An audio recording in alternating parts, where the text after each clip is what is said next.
Hello guys, and welcome back to the channel. So now guys, recently, I think it was even yesterday, I brought you a video about the ultimatum that the Ondo State Governor Rotimi Akeredolu gave the Fulanis. 7 days ultimatum it was to get out of his state. So now, of course, the presidency would respond, because you have to remember that the lifetime patron of the Muyetti Allah cattle breeders, which is the umbrella body for the Fulanis, their lifetime patron is Mallam Buhari. So of course, if Governor Akeredolu is moving against Buhari's people, he would respond. Respond he does, as guys, I bring you this. Presidency blast Ondo Governor Akeredolu over ultimatum to headsmen. So now this is now the response now that we're getting from the Malamis in Aso Rock, when the headsmen, of course, are savaging all the way through the southwest hinterlands, our settlements, our cities, our townships, our villages. When these people are ravaging all the way through, you don't hear anything at all from the presidency. And if he does speak, if Mallam Buhari does speak, all he will say is that, oh, they are just naughty boys. We must learn to live with our neighbors. This is what he says. You remember when they ravaged the whole of the Middle Belt, burning down farms and killing all the farmers.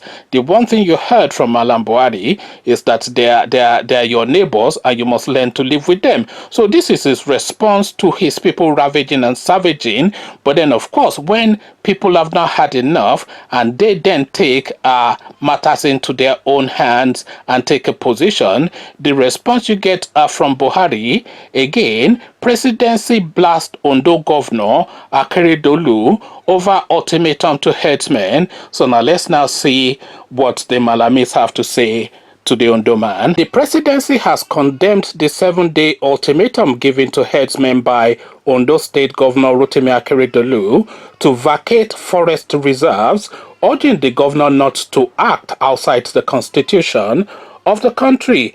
Akeredolu had on Monday issued a statement giving headsmen 7 days to vacate all forest reserves due to the high rate of kidnapping in the state.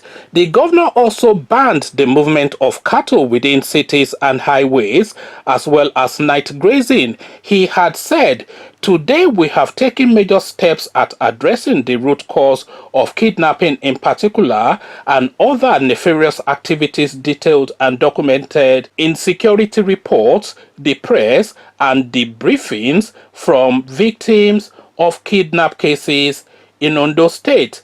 As the Chief Law and Security Officer of the state, it is my constitutional obligation to do everything lawful to protect the lives and property of all residents of the state.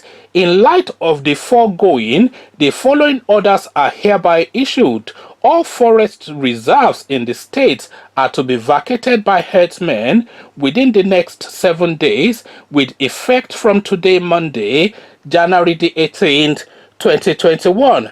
Reacting in a statement on Tuesday, Senior Special Assistant to President Muhammadu Buhari Garba Shehu condemned the action of the governor. Shehu said Akeredolu, being a senior advocate of Nigeria and indeed a former president of the Nigerian Bar Association, will be the least expected to unilaterally oust thousands of headsmen who have lived all their lives in the state on account of the infiltration of the forest by criminals. The presidency has been keenly monitoring events occurring in Ondo State and the orders by the government of the state asking herders to vacate the forest in 7 days.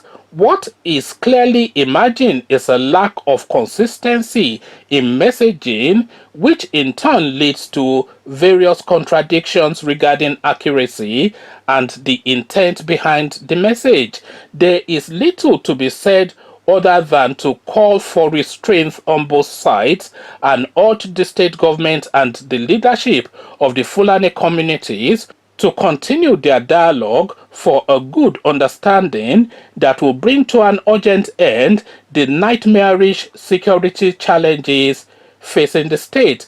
Governor Rotimi Akeredolu, a seasoned lawyer, senior advocate of Nigeria, and indeed a former president of the Nigerian Bar Association (NBA), has fought crime in a state with passion and commitment, greater sensitivity and compassion for the 4 years he has run its affairs, and, in our view, will be the least expected to unilaterally oust thousands of herders who have lived all their lives in the state on account of the infiltration of the forest by criminals. If this were to be the case, rights groups will be right in expressing worries that the action could set off a chain of events which the makers of our constitution foresaw and tried to guard against. We want to make it clear that kidnapping, banditry, and rustling are crimes, no matter the motive or who is involved, but to define the crime by nameplates, as a number of commentators have erroneously done, which group they belong to, the language they speak, their geographical location, or their faith, is atavistic and cruel. We need to delink tribalism and crime from ethnicity, geographical origin, and religion, to isolate the criminals who use this interchange of argument to hinder law enforcement efforts as the only way to deal effectively with them. The president, who swore to defend the Constitution, has spoken against the indigenous people of Biafra IPOB in asking citizens of northern origin to leave. He did not spare the group based in Sokoto, Muslim Solidarity Forum, which asked Bishop of Sokoto to leave and is prepared to do all that the law permits to protect all citizens. So let me just pause there for a moment. There is still one paragraph that is to come, but I feel this particular paragraph is quite pertinent. The president, who swore to defend the Constitution, has spoken against the indigenous people of Biafra IPOB in asking citizens of northern origin to leave. So he's using that example. He did not spare the group based in Sokoto, Muslim Solidarity Forum, which asked Bishop of Sokoto to leave. So he's using that example, but this is the point that they really wanted to drive home, because this is now Mallam Buhari telling Akeredolu that, look, I am backing my people, you move against him if you dare. So bear that in mind. This I am saying is Mallam Buhari saying to Akeredolu that, look, I am backing my people to continue to suppress and repress you people in Ondo State, and you move against them if you dare. So have that at the back of your mind as I read this now. So let me actually pick it from here. It says here, and is prepared to do all that the law permits to protect citizens all over the country in their choice of where they wished to reside and are treated as equal citizens. So there you have it now. Akeredolu, they say he was the former president of the Nigerian Bar Association, is a senior advocate of Nigeria and a seasoned lawyer. So definitely not a fool, and I think really he would have a clear understanding of what is being said here. So will he back down is the question. So again, and is prepared to do all that the law permits. So this is Akeredolu now speaking to this is Buhari now speaking to Akeredolu, by the way, bear that in mind, and is prepared to do all that the law permits to protect citizens, so replace citizens with Fulani headsmen, because of course he has never come out to speak on behalf of anybody. You see, they cited the example of IPOB and the northern group threatening some pastor in the northern region, but the point that they wanted to hammer on is this point now. Effectively say that, look, I will use all of the weight of this this government that I run, this institution, to weigh against you if you move against my people. Effectively, that is what is being said there. I have read it to you twice. I'm not going to read it again, but you have a clear understanding of it. The government of Ondo and all the 35 others across the federation must draw clear lines between the criminals and the law-abiding citizens, who must equally be saved from the infiltrators. Beyond law and order, the fight against crime is also a fight for human values, which are fundamental to our country. So this is now the battle line that is now being drawn. And by the way, a lot of you, especially in the east, but a lot of us in the southwest too, we mock the governors a lot to say that they are toothless and they cannot stand up for their people. So now you have now this now perfect example now of a governor trying to stand up for his people, and immediately the weight of the might of the Nigerian state is being weighted against him. So just if you want to unpick the threat that Buhari is making to this guy, let's just go through it one by one. The police commissioners for that state, they are appointed at the federal level and they're often northerners. So Buhari controls the policing of Ondo State from Aso Rock, including the policing that guards Aregbesola himself. So all of the security paraphernalia that you see around Aregbesola, is it Aregbesola? Sorry, I keep mixing up their names. I do beg your pardon. Sometimes I do mix up some of these names. Akeredolu, not Aregbesola. So, so all of the security structures that you see are around Akeredolu, but then Aregbesola, any one of them, David Mahi, governor, whatever, what is that one? The Fulani governor of Imo State. All of the security paraphernalia that surround all of these people, that anytime they go, you hear sirens blaring and guns being waved in the air and all that.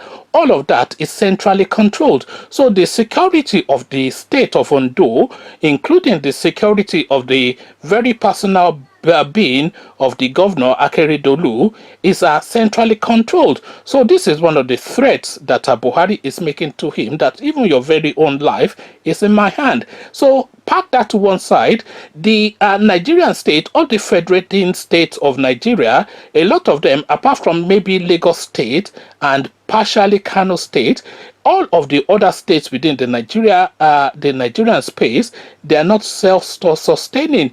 All of them, every single one of them, are dependent on that Niger Delta petrodollar, and they are heavily dependent, if not wholly, but at least, if not solely, at least wholly, are dependent on their stipends from the central government every month. So the monies that comes towards running Ondo State is controlled by Buhari.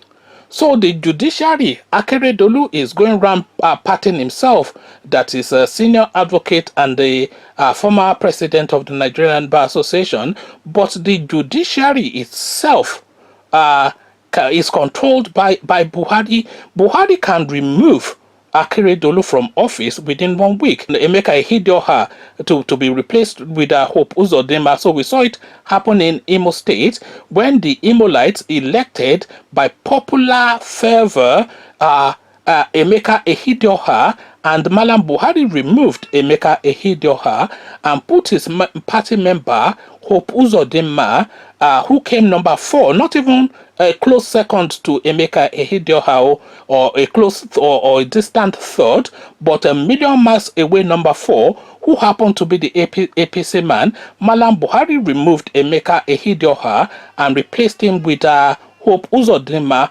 Heavens did not fall. Hope Uzodinma will be coming up to a year in office now.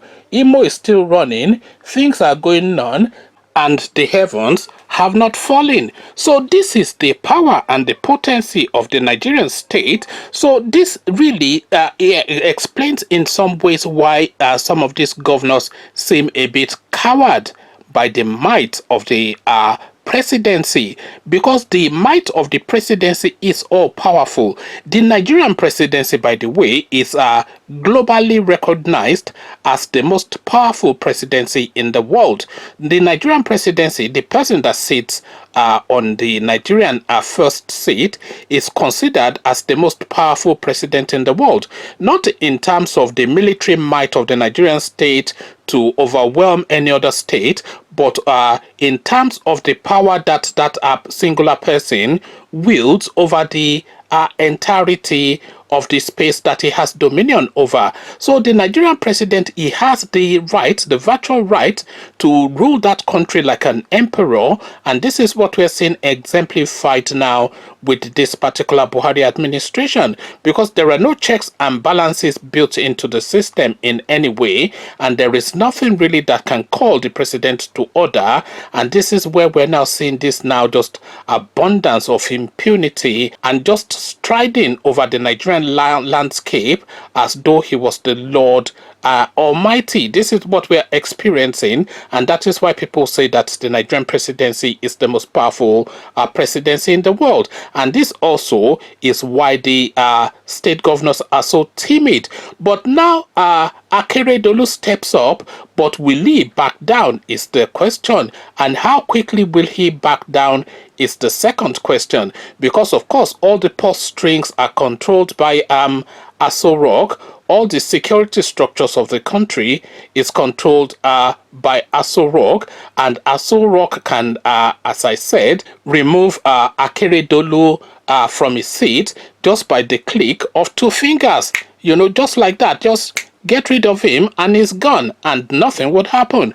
Conversations in the comment section. Mallam Buhari has predictably weighed in this side of his people, on the side of his people, but then will Akeredolu have the cojones, the balls, to take on this fight? Because really this is a fight that Akeredolu should take on, because what is the worst that can happen? He has already served as a one-time governor of that state. He's a senior advocate of Nigeria, a former president of the Nigerian Bar Association. He already controls vast wealth.